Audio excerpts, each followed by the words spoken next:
বন্ধুরা, আমি এসে গেছি মহাভারতের একটি নতুন ভিডিও নিয়ে। আজকের ভিডিওতে আমরা জানবো যে মহাভারতের এমন কিছু যোদ্ধা যারা কোনো অস্ত্রশস্ত্রের প্রয়োগ ছাড়াই তার শত্রুকে পরাজিতও করতে পারত এবং মেরেও ফেলতে পারত।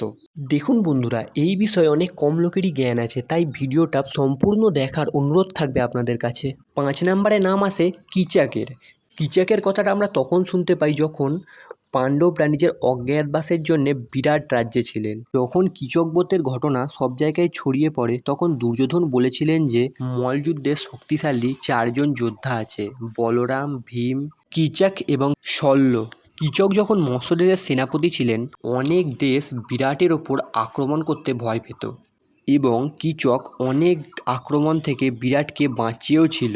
ভীমের সাথে যখন কীচকের যুদ্ধ হয়েছিল তখন ভীমকেও পরিশ্রম করতে হয়েছিল, কিন্তু শেষে ভীম কীচককে মেরে ফেলে অত্যন্ত ভয়ঙ্করভাবে।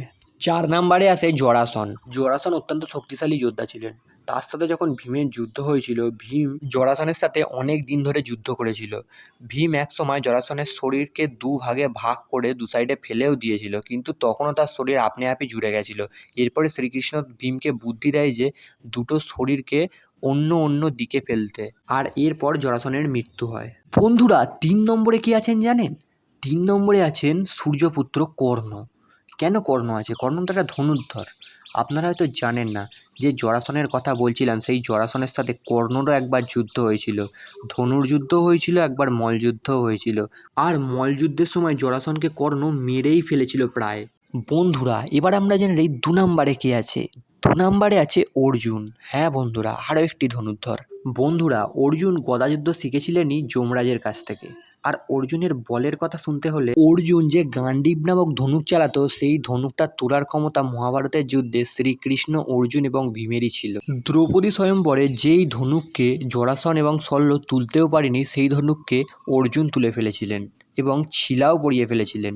আপনারা হয়তো জানবেন না বন্ধু, মহাদেবের সঙ্গে অর্জুনের একবার যুদ্ধও হয়েছিল, আর সেই যুদ্ধে মহাদেবের মুষ্টির প্রহারও অর্জুন সহ্য করেছিল। এইটা থেকে হয়তো আপনারা বুঝতে পেরেছেন যে অর্জুন কতটা বেশি শক্তিশালী ছিল। এবার বন্ধুরা, নাম্বার 1। নাম্বার 1-এ ভীম। ভীম অনেক মল্লযুদ্ধ লড়েছিল। ভীম কীচককে মল্লযুদ্ধে মেরে ফেলেছিল। দশান দেশের রাজা সুধর্মনকেও ভীম মল্লযুদ্ধেই মেরে ফেলেছিল। এবং মহাভারতে অনেক কৌরবদের মানে ধৃতরাষ্ট্রের ছেলেদের ভীম একাই মেরে ফেলেছিলেন। এবং জরাসনকেও যুদ্ধে ভীম পরাস্ত করে দিয়েছিলেন, কিন্তু শ্রীকৃষ্ণের কথা মতো ভীম জরাসনকে মারার জন্যে এত দিন ধরে জরাসনের সাথে যুদ্ধ করছিলেন। ভীমের কাছে 10,000 হাতির শক্তি ছিল।